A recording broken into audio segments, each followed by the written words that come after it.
శివుని అభిషేక ఫలితములను తెలుసుకుందాము. శివునికి నీటితో అభిషేకము చేయటం వలన మనకు 10 దోషాలు నివారించబడతాయి.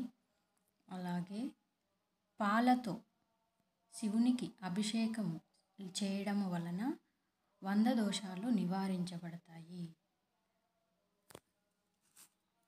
శివలింగానికి మనము పెరుగుతో అభిషేకము చేయడం వలన 1000 దోషాలు నివారించబడతాయి.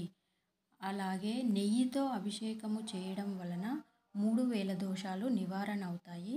తేనెతో అభిషేకము చేయటం వలన 5000 దోషాలు నివారణ అవుతాయి.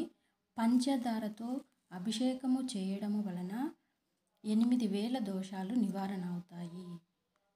చెరకు రసంతో అభిషేకం చేయడం వలన 10,000 దోషాలు నివారణ అవుతాయి. మామిడి పళ్ళ రసంతో చేయడం వలన 1,00,000 దోషాలు నివారణ అవుతాయి. నారికేల రసంతో చేయడం వలన 30 లక్షల దోషాలు నివారణ అవుతాయి. ద్రాక్ష రసంతో 10,000 కోట్లు నివారణ అవుతాయి.